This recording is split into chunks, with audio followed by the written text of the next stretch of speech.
All right. Oh, Here we go. Starting.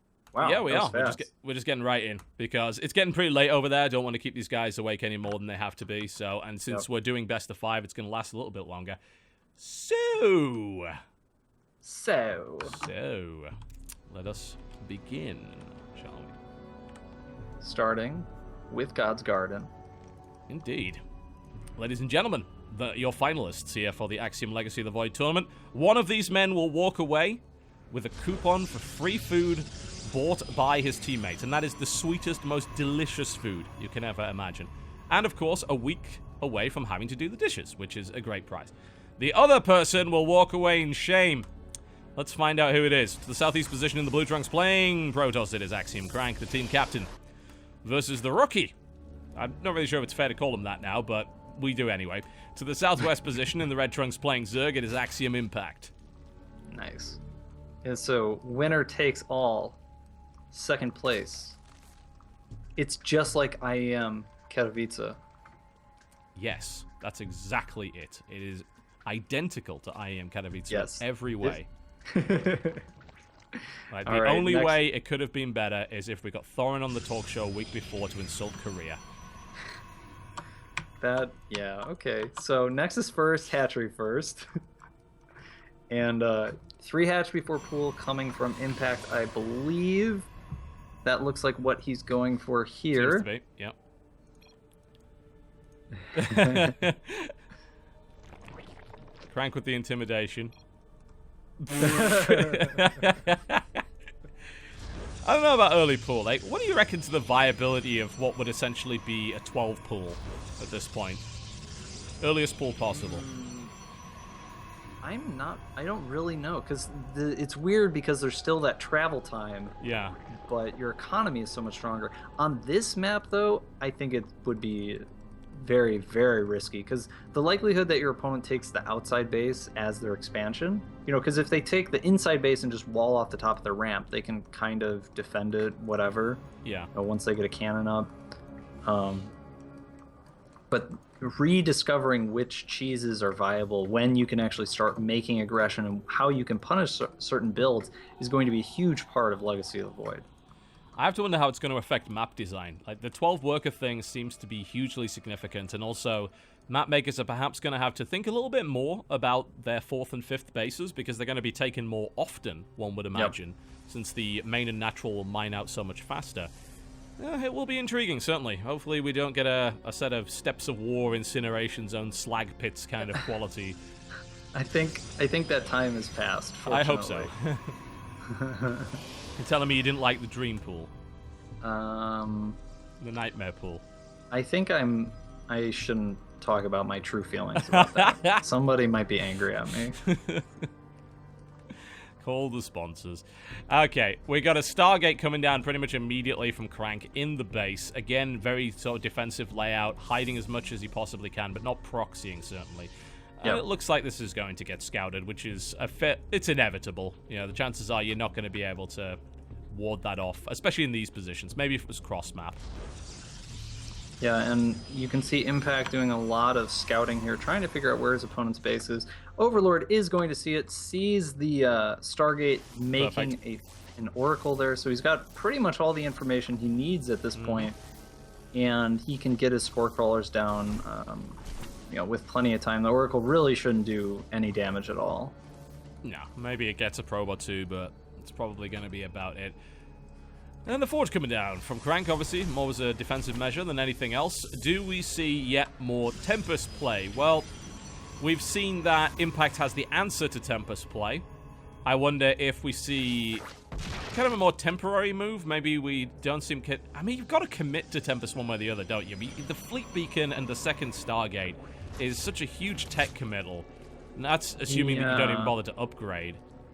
I'm not sure. Maybe one Tempest would be okay. Like, I'm kind of imagining if you look at the base inside of Impact's base, the top one, and you put a Tempest on the other side of those the cliff there, or you just set it up there. I think you could just attack the drones basically forever until he gets Mutalisk or Corruptors out, and maybe one Tempest is okay to do something like that.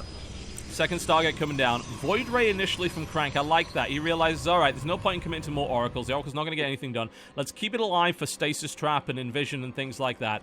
And let's instead get a Void Ray out so we start up the process of being able to deal with Impact's big Corruptor Ball. And then let's see where it goes from there. I like that. It's a good approach. Yeah, and I think he can kind of use the Void Ray also as an impromptu Phoenix. Mm-hmm. You know, if you can clear the Overlords off the map, that's actually a really important thing to do. You reduce your opponent's ability to see what's coming. You force them to spend a little bit extra money making units. And the Phoenix, since he's planning to go Tempest, the Phoenix doesn't really make a lot of sense. The Void Ray, like you said, is going to be way more useful. And he's not in any rush to kill the Overlords. It's just kind of like, you know, this Void Ray is just meandering. Here's a weird idea. Yeah. How effective is Stasis Ward as a mineral line harassment tool? It's strange. It's very hard to gauge the value of it. I think it's one of those things that you use, like, you go in, you try and do damage with the actual, you know, damage dealing ability, and when you cannot do that and you don't feel like you're going to need Revelation, Stasis Trap, you know, denies for 30 seconds, and that's pretty reasonable, but it costs 75 mana, so you're going to have a very hard time actually using the Oracle for really anything at all once you commit to using that ability. Yeah. Well, the Spire's pretty late, so we got Tempest action. Yep, they're here, and he even actually hit the Overseer with the Corruption and whatever the hell that thing is, the Disintegration thing, so that works out. Possible Stasis Trap move coming in here from Crank, maybe, although he might want to just think about more Revelation instead, just keep an eye on things. But keep an eye on the Oracle, but, well, this is a brilliant position for Tempest. He is going to be struggling to deal with this. However, looks like Impact is going to go for a big Roach counterplay. Yep. And he may actually morph some Ravagers here. He's banking a lot of gas at the moment. That would allow him to deal with that Void Ray potentially. If he makes enough Ravagers, he might be able to snipe it out. But he's very distracted, focusing on defending these Tempests right now. You can see more and more Queens are going down. Spore Crawlers as a means to try and hold them back. And in Crank's main, the Roach Ling have broken through.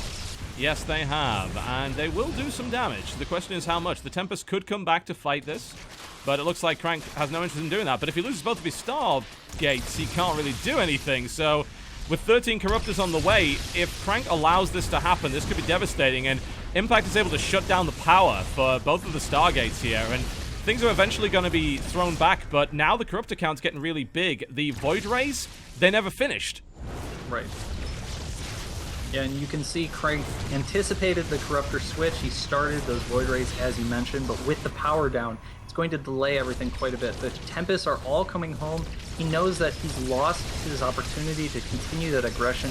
Maybe if he had been able to rally the Void Rays to the Tempest, he could stay at that aggressive position. Yeah. But for now, he's just got to go home.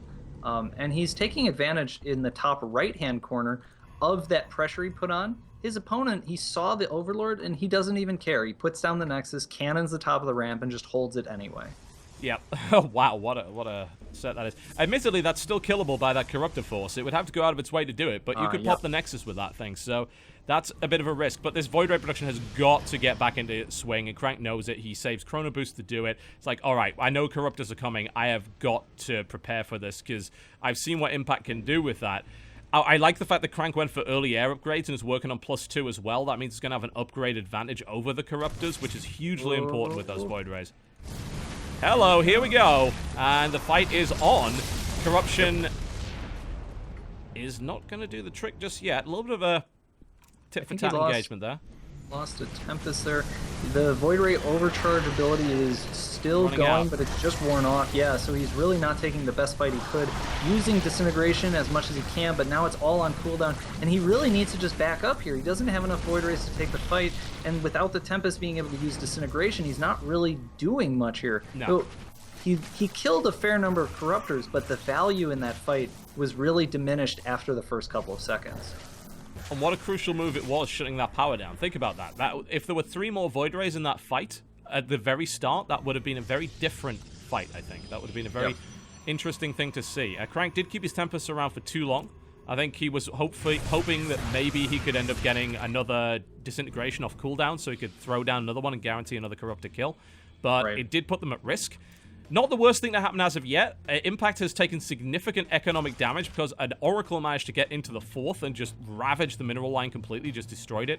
So that was a nice move there out of Crank, and he now has the economic lead as a result. So Impact's production has been significantly impeded. And now Void Rays are coming out 3 at a time. I think if Impact keeps building Corruptors, he is going to have a nasty surprise. Yeah, I think it may be time to switch into either Infestors or potentially Hydralisk.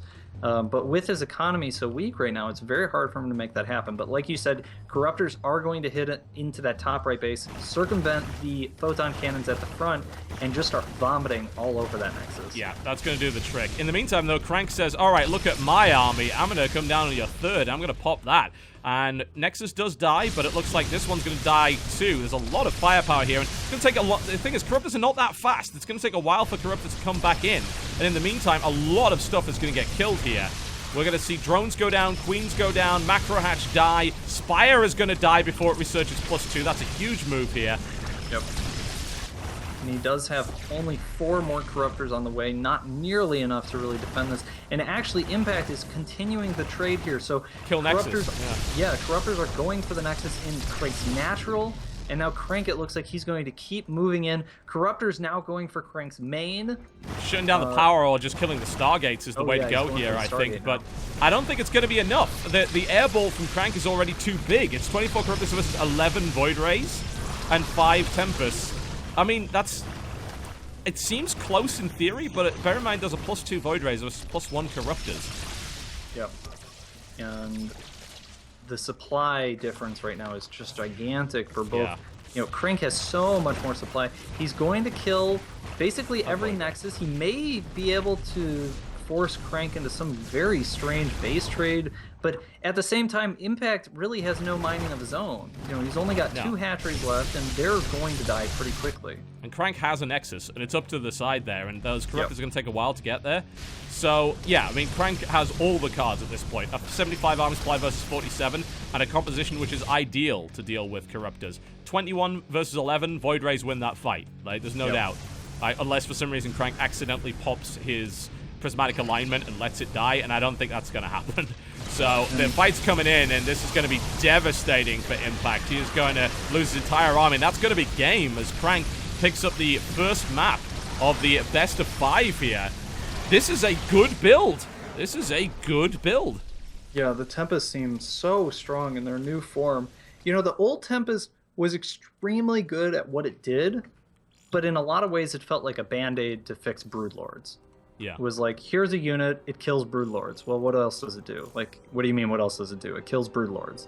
People found that it had some utility against Swarm Hosts and that, like, weird late-game passive style.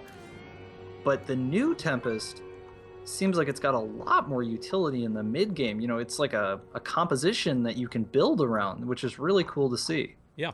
It's a flying artillery piece that has a decent amount of survivability and now has enough speed to get the hell out of there if need be. Yes, it can be countered, absolutely, but it has units which synergize well with it. You know, you can screen them with Phoenixes. You can use Oracles to give them range. You can use Void Rays to deal with Corruptors. Skytoss seems more viable than ever. You know, if the carrier ends up being good, then the Stargate is going to be a key structure then. I think maybe even with the nerf to Warp Gate that people will consider going Skytoss a little bit more in this matchup. Yeah, and we also saw, you know, against Terran, the Tempest just seems like it fills a role that never really existed anywhere in StarCraft before, which is a high mobility, high range flying unit. And even though it has very low damage output, there's just so much you can do when you can attack from such a high range. Like, almost every ground unit has a really hard time dealing with that. Yep, that is absolutely true. All right, just check that everything is working the way it's supposed to be. Seems to be. Okay, cool. All right. This map is very small. Yes, it is. This is Izimir. This is only the second time that we've seen Izimir. It was the first map to be played in this tournament, and it was over relatively quick, if I recall correctly. I gotta say, Crank's practice has been paying off. He's been streaming Legacy of the Void, and he's been streaming random. Like, he's basically switched to random, essentially. Okay. And is playing a lot of it on Korean ladder and on American ladder. just because he wants to increase his understanding of other races. And he's playing them all pretty damn well, which is scary. So it seems like Crank actually has the upper hand in this matchup, even if Impact is a much faster player, a more technically proficient player, and a more accomplished player at this point in terms of tournament placements. Crank he's old and wily. That's the thing. You know, he's kind of becoming a bit of a white Ra here, and a Korean white Ra sounds like a very scary thing.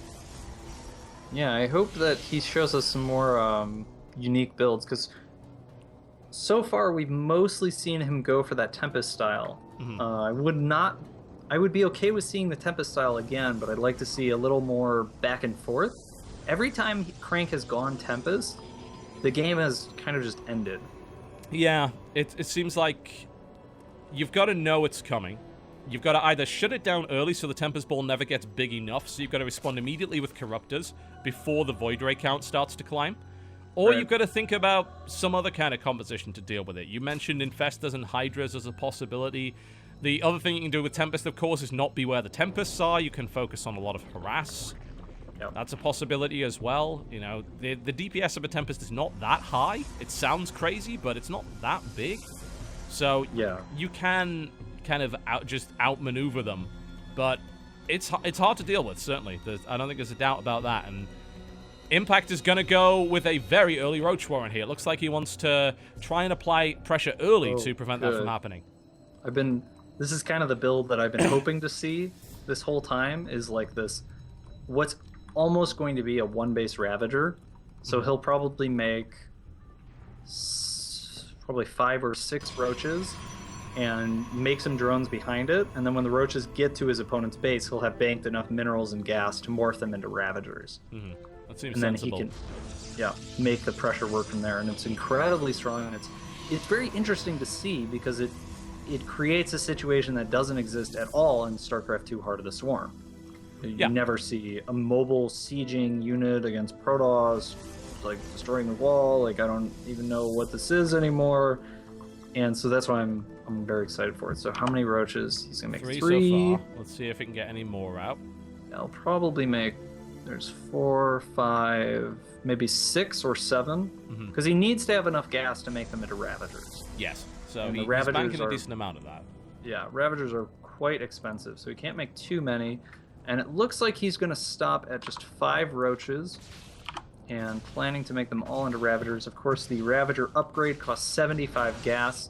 So with 5 Roaches to be turned into Ravagers, he wants just over, close to 400 gas. Some shenanigans from Crank potentially here. We have a proxy pylon up to the top of the map and then a robo being built. Not really sure what to make of that. Obviously, it's very different to what we've seen from Crank up to this point, but a map like this, as people have mentioned, it looks a lot like Xel'Naga Caverns, and you're kind of right, it does. It's maybe not as suitable for a Tempest play, but we have a couple of Ravagers up, and he's going to keep a Roach here as well, and he's going to batter away at this front. I mean, the Zealot dies pretty much immediately.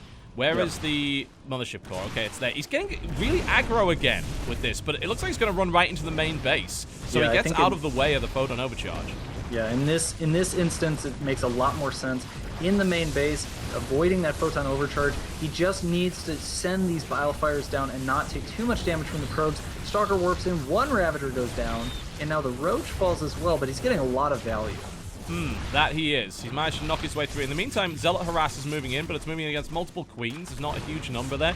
We'll see how much damage was done by the end of this, because we saw a similar situation where Impact went in with Ravagers, and then we looked at the scores at the end, and it actually ended up being just too expensive. But this time around, it worked way better. That was a good investment. He didn't push too much in there, and oh wow, he even saves the Queen. So Crank is in trouble. He lost a lot of units there. 16 workers went down. The problem with surrounding a Ravager is that it makes it a prime target to just drop Bilefire directly on top of it.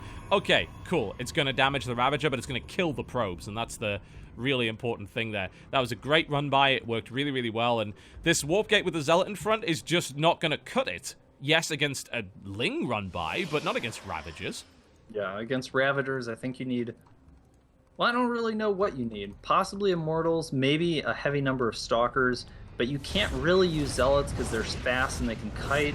Mothership Core Photon Overcharge isn't quite enough. You can't keep them out with sentries. It's very hard to say exactly what you want to do here, and it looks like he's going to take down that Robo facility.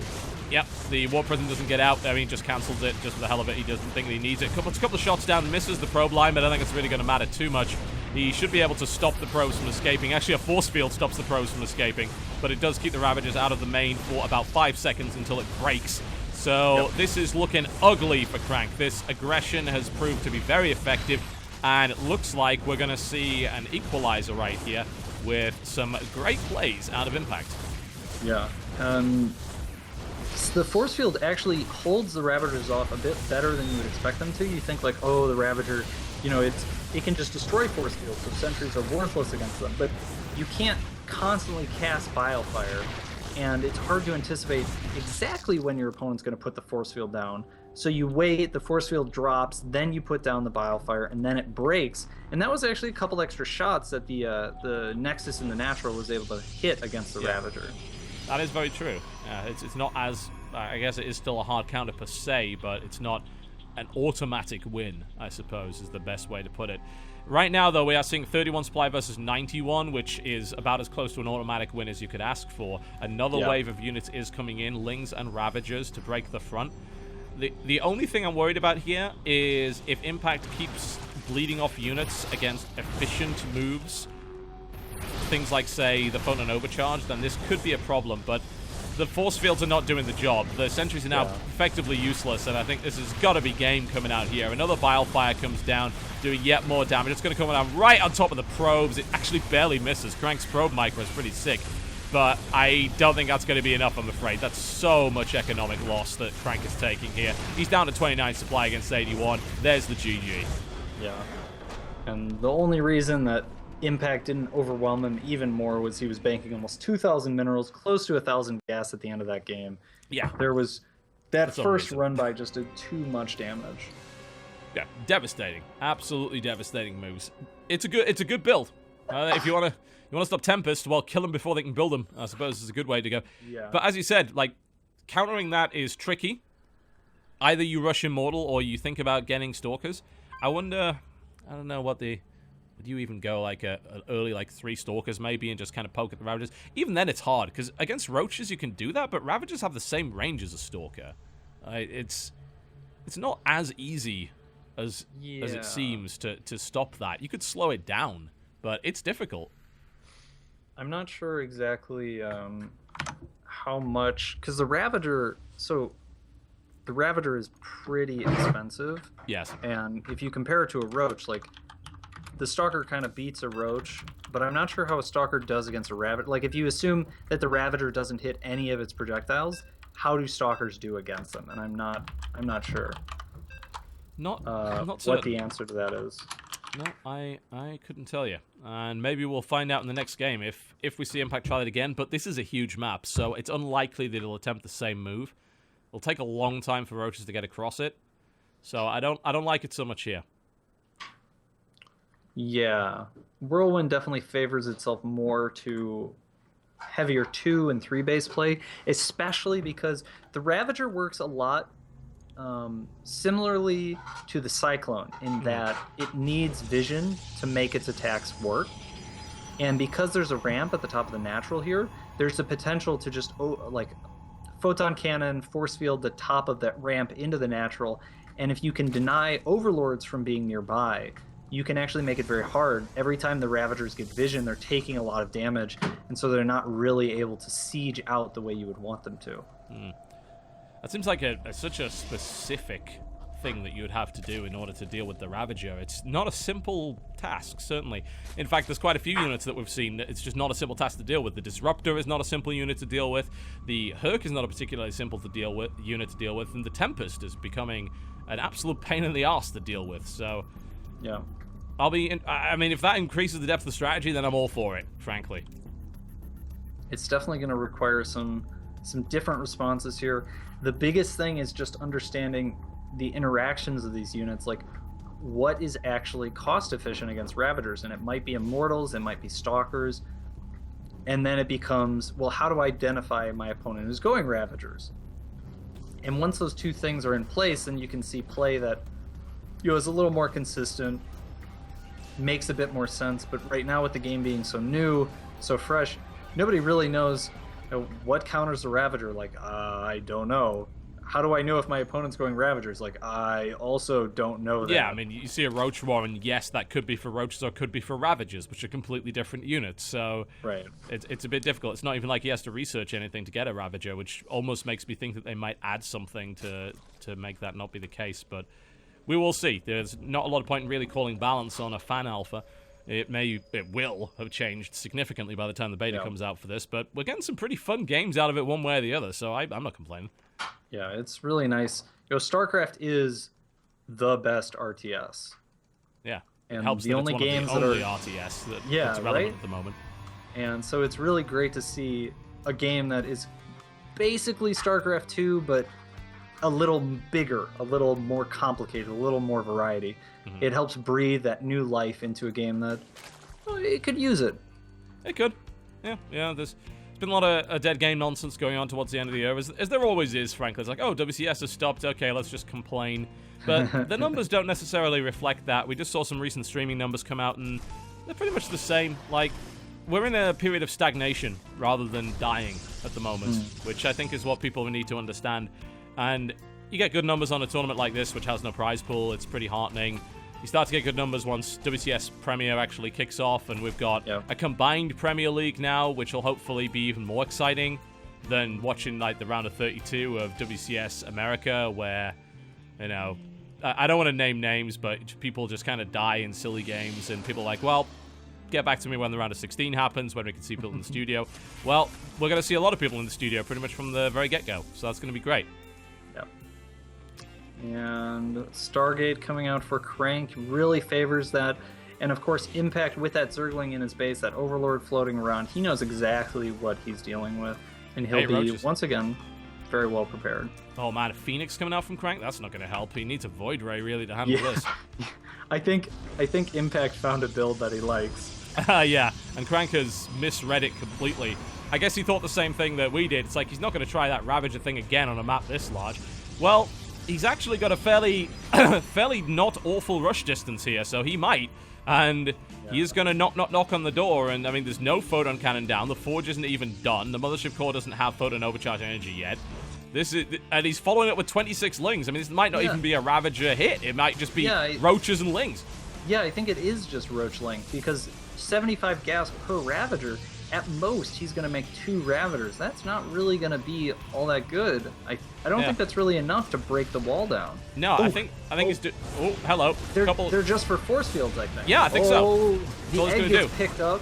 Sick lift. You can lift up a Ravager Cocoon and stop it morphing. That's awesome. But a Ravager comes out, which means that he will be able to knock those force fields down. And Crank is trying to hold this. He needs to bring down his Mothership Core. 5 energy remaining before he can get the photon overcharge. Another wall-in comes in. Bang, bang on the probes there as they try to hold the line, and they eat a Bilefire. A second Bilefire lands with huge damage being inflicted. The walls are in the right place, but can Crank actually hold, and will it even matter after losing so many probes? The photon cannons do come up, and they're able to do some damage, but now the Lings are in the main base, and things have turned terribly wrong here for Crank, who builds a Phoenix when he should have built a Void Ray. Oh, big hit. Phoenixes here. A Void Ray would have made such a big difference. So much more consistent damage output allows him to target down the Roaches and the Ravagers there. And really smart build from Impact. He recognizes that you don't need a fleet of Ravagers to break your opponent. One of the main ways that a Protoss player would defend this in Heart of the Swarm is just by warping in sentries and 1 or 2 force fields to buy time for the photon cannon. But 1 or 2 Ravagers breaking those force fields means all of a sudden that just isn't going to work. No, it's not. And the Ravagers also serve this really great purpose of being potentially a huge economic destruction tool. If that Bilefire lands on a group of probes, the probes die instantly. And we saw huge damage being inflicted. 37 probes killed by the time this is cleaned up. That puts Impact in a ridiculously good position. He's lost less resources, not that much less, because that was a big investment, but he has 45 probes and 3 bases versus 25. Crank is not happy about the Ravager. Needs to have other thoughts about it. You know, if he'd built a Void Ray, that would have been a different fight. It's that simple. But he didn't build a Void Ray. He went Phoenix, which is now... He's trying to get value back with that, but it's going to take a long time. And there's Spores going up. There's a Hydra Den going up. Yeah, I would I think Impact's saving a lot of money here, so he's probably going to make a big swell of maybe Ravager Hydra and just try and break Crank once again. I don't think he's really going to drone up his third base here, and there's the 8 Hydralisks, 2 Roaches on the way. And he may get he's not getting any upgrades for his Hydralisk quite yet, but the Zerglings are putting a little bit of pressure on and making sure that Crank isn't taking a third base behind this. No, indeed. I think the move for Crank here might be... I don't even know if that's going to work. I was going to suggest maybe... Against a force like this, maybe you could make a Disruptor work in a fight. Like, you get that in the middle of a bunch of Hydralisks, and that's a lot of dead Hydras, and they're not going to move that fast away from it. But simultaneously... I was thinking, if he could somehow hold on to his natural, and he can do Disruptor harass behind it, considering he has air superiority, and unless he does something stupid, he's not going to lose that anytime soon, maybe that would work. Yeah, it's going to be very hard for... If Crank had a War Prism, it'd be very hard for Impact to actually deal with it, but it looks like the Hydras are going to be moving across the map. He may just try and make 2 Ravagers and break the front, but this is so hard for him to get through now with the 3 Photon Cannons that finished from the first. Yeah. I mean, he's going to have Photon Overcharge. He's got the energy for that. So things are looking pretty good there. He's losing Queens, which means that reinforcements are going to be very hard to bring into play. Oh, nice dodge on the Biofire. Sentry does not get picked off. Some force fields go down, and he may try and blow those up with his Biofire. But he's actually focus firing the Photon Cannons now. Yeah, I mean, he doesn't have a lot of Ravagers, so he has to make a conscious decision about what to fire on. He is going to... I mean, a ton of probes are going to die here, there's no doubt. But, he's holding as best as he could, considering the circumstances, but he's lost power on his main gateways. It's going to be hard to bring units in. He gets some good lifts, though, and this is a big investment from Impact. And it looks like only 1 Hydralisk gets into the main. The Phoenixes will go and clean it up. Oh, but the Zerglings are doing a bit of damage here. More probes do die. We are now at 51, 52. 52 total workers killed by Impact here. And he's got a fully saturated 3 bases now. He did fully drone up behind that, and now he's going back into Hydralisk production. And that investment was significant. That was an efficient defense from Crank, the most efficient, I think, that you could hope for in that situation. The problem is that he had so much money in the first place. He can afford to make an inefficient attack. And yes, Crank is building a Colossus. That's great, but it doesn't have range. And it's going to struggle, certainly, against Ravagers who... I mean, Ravagers have the same range as an unranged Colossus, when you think about it. And, of course, when the Hydras are on the map, it's a tough sell, I think. These Phoenixes are going to have to do a great deal of work, and they're getting zoned out by the... One Hydra goes the wrong way and gets obliterated for that. Crank pounces on the opportunity, but he's going to need, like, 20 more of those before he's able to get back into this in a big way. Yeah, and the Phoenixes have gotten a lot of value, picking off Queens and Drones, Hydralisks, and all these things. I don't think Impact actually has the opportunities to attack right now. Without Ravagers and trying to go up a ramp, there's no way he's going to get a good battle with the force fields. Although Extended Thermal Lance is not quite done yet, so that is going for him. Yeah, nice force fields. That's going to take a couple of those Hydras off the list there. And there's a decent amount of energy here for a few more. I'm concerned about these 17 Roaches that are on the way. And the amount of gas that Impact has, he's got 600 gas. That's a lot of Ravagers, potentially. And if he just builds that and then shells this Death Ball, and Crank has no option but to keep this ball together, because otherwise it dies. So this is potentially terrible for Crank. Yeah, and I think this is going to be his response to the Colossus. Instead of the normal going into Corruptors, he's just going to make a ton of Ravagers. Basically what he's going to do is force Crank to force field himself in, and then he's going to either blow up the force fields or just drop the Biofire on top of the army. Force fields do need to go down right now. Immediately Biofires drop on top of Crank's Colossus. Yep, it didn't manage to hit it, though, so the first wave of Biofire does very little. Crank is microing very well against it, but there's just not enough units for the Protoss. I mean, he's surrounded by Lings! He's dead! He's horribly, horribly dead! GG. GG. I mean, what else could you say there? It's like, okay, cool move, bro, but yeah, you realize how small your army is compared to mine, right? And Impact is able to take the lead 2-1. He's found a unit he likes, as you said. I mean, he likes the Corruptor as well, but honestly, we saw Crank be able to deal with that very nicely the last time that came onto the field. But the Ravager's a good unit, very good unit, and I like the fact that there's a bit more nuance to it than I think there was initially. Impact has kind of realized over the course of this tournament, you don't need a lot of Ravagers. You need a couple of Ravagers, and you need to place those Bilefires in the right areas and crack away at the right targets and not waste them. And of course, later on, you can build a bunch of them because they work really well if you just, like, carpet bomb an area. But, yeah, not bad. Not bad. Alright, next game. Let's kick it off. It's going to be Habitation Station. Potentially the last map of the day here because Crank is trailing 2 games to 1. Impact making the Ravager work again. Let's assume that Impact goes Ravagers again. Let's assume he does a similar build. Sure. What do you do as Protoss in that situation? How do you handle Void it? Rays are definitely the best start in terms of Stargate options. Yeah. Because you can basically dodge the Bilefire, move around, harass the units. No matter where they go, you can keep dealing damage, and as soon as the Ravagers are gone, you can just clear everything else with no losses. Yeah. Besides that, it seems like the biggest thing is you need enough units to overwhelm the Ravagers, because you're not going to win in an extended battle. Gateway units are not going to come out ahead if the Ravagers are just spewing Bilefire, breaking force fields, targeting down cannons, all these things that they can basically attack without taking damage. So something like 5 or 6 fast gateways, chrono boosting out Warp Gate, just making a big flood of Stalkers and Zealots would probably be enough. Besides that, I haven't really seen how the Immortal interacts with the Ravager, but I think it does pretty well. In theory. If you forget if you remember to turn your barrier on anyway. That's something that Alicia, of course, did not do when he got overwhelmed by Ravagers, which I don't think it really mattered at that stage, but if you got a more even fight, then in theory the Immortal should absolutely devastate that Ravager composition. Because you turn that barrier on, you're suddenly able to tank a lot more damage, and you've still got those big anti-armor cannons that are just going to cut through Ravagers very quickly. Right. Yeah, it takes what? Would it take four shots to kill a Ravager now? Instead, because it takes 3 to kill a Roach, right? Yeah, so 4. So it would take 4. Yeah, because 50 damage each shot. Depending on the upgrades for the Immortal. I mean, that might actually be a significant difference. I mean, that's 25% longer to kill the damn thing, so it's not insignificant. But if you imagine all those resources just put into another unit, it's still very fragile. Yeah. The Ravager is basically 100 minerals and 100 gas, and it's only got 160 life.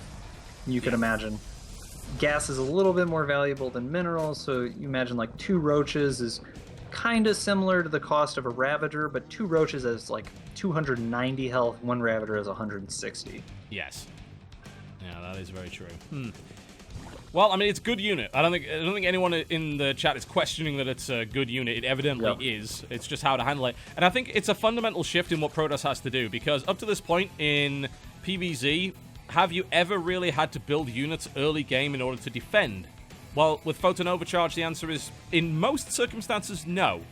Yeah. And I think now it's got to be a case of Protoss have got to think, the Ravager is a possibility. I maybe need more units or some specific unit early. I can't just rely on my Photon Cannon. And I'm very happy about that. I think it's a very boring dynamic to have your Nexus defend against everything for the first 6 minutes of a game. And I'm happy that that is apparently no longer possible. Yeah, it certainly looks that way, and a lot of builds with the Protoss, even if it's not that your Nexus is strong enough, you just add additional photon cannons until you're safe. And that also doesn't appear to really be how it will work, because the Ravagers can, of course, siege out the photon cannons. Instead of being like a permanent defense against the early pressure, it's more like a way to buy yourself time, because eventually the Ravagers will break through. But if you have what you need to deal with the Ravagers, by the time they break through, then that's, that can be a thing that you do. All right, so we're seeing a Queen heavy build coming out here, which is going to deal pretty well with this Oracle. Obviously, Impact is anticipating the idea that there will be Stargate play on this map. I mean, it's a ridiculously popular map for Stargate play. Why would you not go down that particular route? And you should be able to handle this Oracle reasonably well. The question is, do we see the Tempest build? I mean, he's used it on pretty much every time he's been on habitation station, so I can't see him deviating from that. Yeah. But there's the first Void Ray coming out, and you got to wonder, well, is this a precursor to the Tempest build because this is the same thing he did last time, or is this a oh god, what if he builds Ravagers again build? Well, the Oracle is not getting anything done whatsoever. Impact red crank like a book. He's got 2 queens in every mineral line. Impact is going to have no problems whatsoever handling that. I'd like to see him try and use the stasis trap. It has very, very little hit points, though. So I don't think you can really do it when the queens are sitting in the mineral line, but it's kind of a potential thing at some point in the game. Yeah. Or he could also start setting them up on the map. How long do they last? I actually don't know. It doesn't say. Yeah, I don't know. I assume either. it times out eventually, but we've only seen 1 deployed this entire tournament, so it's hard to say. Fleet Beacon coming out, so second Stargate. Looks like it's going to be the Tempest build here. Yep. Makes sense. You know, I mean, why wouldn't you? He's getting the gold as well, so this is looking strong for Crank. We so far have seen Zerg struggle with this. Mm-hmm. If the Protoss player is able to keep up with upgrades and Void Rays. If he overcommits to Tempest and then gets caught out by Corruptors, it can be a problem, but outside of that, this is a very strong build that's hard to handle. It definitely feels like the Tempest are the first step because the Tempest force a specific reaction. Uh-huh.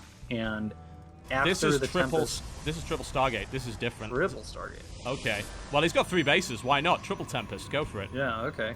So he's going to be committing hard to the Tempest. Basically, probably get up to about 6 Tempests and then start going just Void Rays. And that way he'll be safe against the Corruptor transition. Meanwhile, we do see Impact going for +1 Carapace, +1 Missile. Getting that Infestation Pit, but no Hydralisk Den and no Roach Warren so far. This is interesting. So maybe we're going to see the new Swarm Host? I don't know if that works. I mean, it's not going to work against Tempest, but No. he doesn't know that it's Tempest. I assumed he'd made the assumption. I mean, it's like, oh, there's a Stargate. You've been playing Tempest non-stop on Habitation Station. There's no way you're not going to do that again. He's going straight to Hive. Yeah. Why? I don't know what the plan is. But big swell of Lings out on the map, but with the Zealots at the wall, and they're not really able to do much damage here. And now the Tempests are going to start doing damage. With the Revelation, he doesn't really need to move in that close to get vision. He's doing the Swarm Host. Oh, he is. Yeah, looks like he is. He's going to try the new Swarm Host, which in theory should work a bit better. Like, it's designed to be a little bit more mobile. So the Tempest are maybe going to be less effective against it, but I still am not convinced. We'll see. We'll see. Yeah, the problem right now is Swarm Hosts don't attack up. And Tempests are up. So there's kind of a disparity here. He's trying to hold. He's putting down a lot of spores and building a lot of queens. He's kind of trying to hold on. But once the hive's done, I imagine he's going to... Why did he make locusts and send them at the Tempest? I don't know what is happening here. I wonder if Impact thinks that the Swarm Hosts do something differently? Maybe he thought... It's an upgrade, right? Well, you can build... maybe he thinks that flying locusts are going to be able to attack air. Do they attack air? They don't, right? No, they don't. Oh, dear. Don't. Oh, man. Well, I think this game is going to be over pretty quickly. Yeah, I'd say so. Well, a lot of Spore Crawlers going down to try and ward this away, but they don't really have the range. I don't agree with the disintegration on the hatchery. That's kind of pointless. It's never going to die to that. But yeah. All right. Well, I feel so bad for him. Yeah. Because that's got to be what he's going for. He's researching flying locusts. He's only making Swarm Hosts. He thinks that they're going to attack air. He's going to make them. They're going to fly. Then they're going to land, and they're not going to be able to attack air. And then he's going to do that. Well, that's unfortunate. Well, there's carriers coming in as well, just to make matters even worse.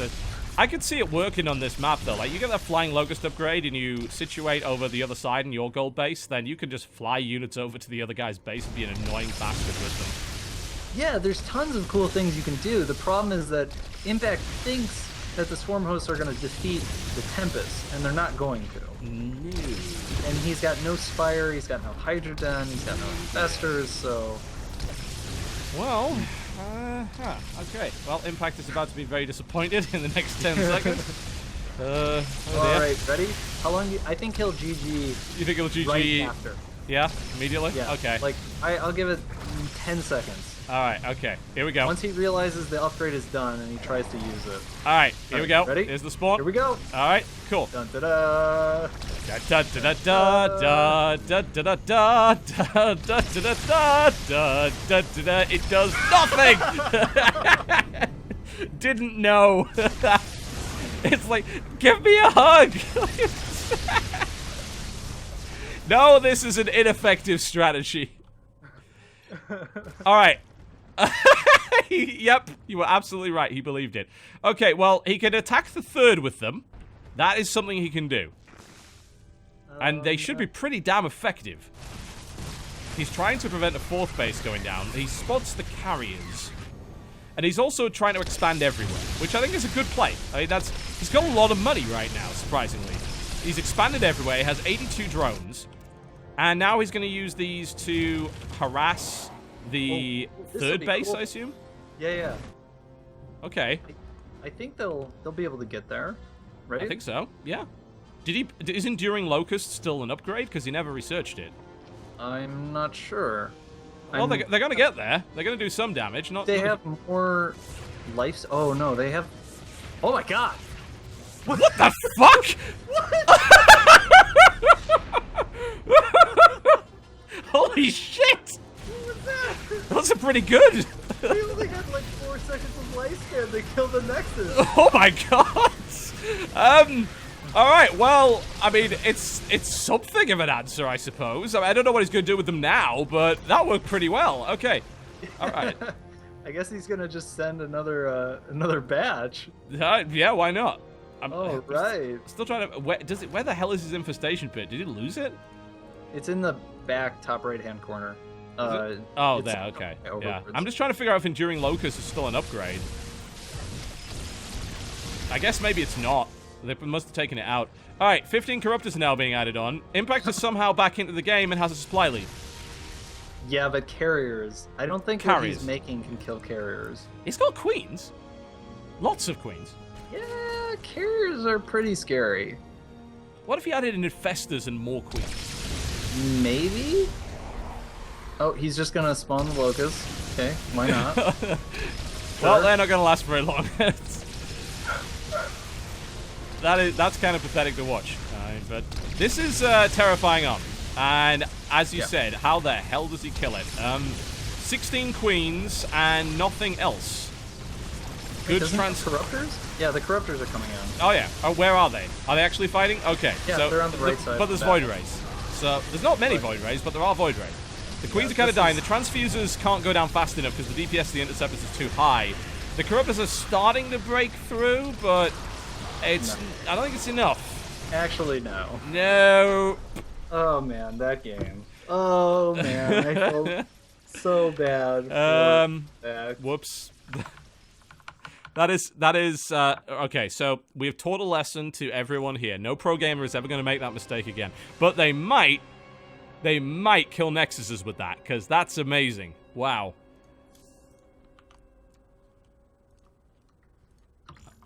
I'm impressed. Those are hella locusts. Those are pretty good. I was like, oh, they only have 3 seconds left. Are they gonna get more duration? Like, no, they don't get more duration. Like, oh, well, they can't possibly do that much damage. Yes, they can. Kill a Nexus in like 2 seconds. They kill a Nexus. Oh my, oh my.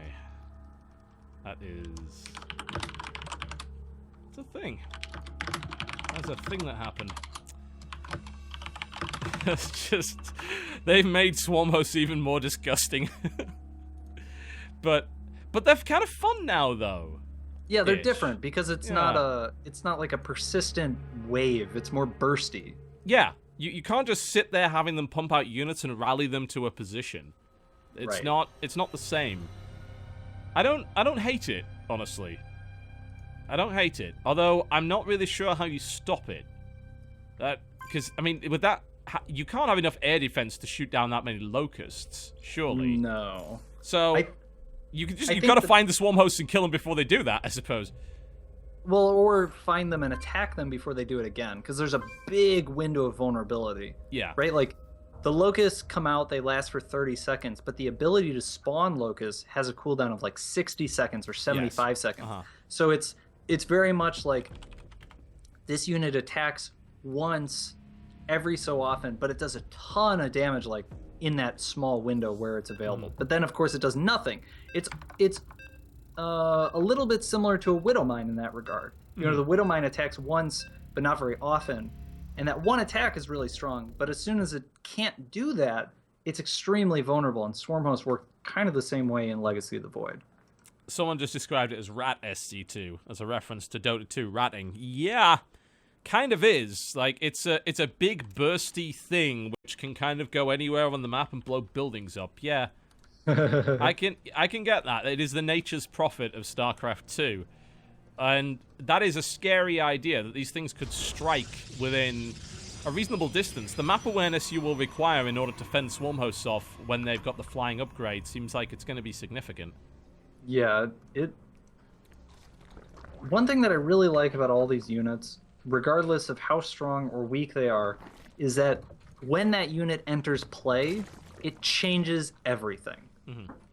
And that's really cool to see, because that's something that StarCraft does need. That's going to make it more interesting, that creates more options, and if the numbers have to be tweaked, which they probably will, because it's hard to get things right the first time, you know, that's okay. But we got to start with units that are interesting and fun to play against before we do anything else.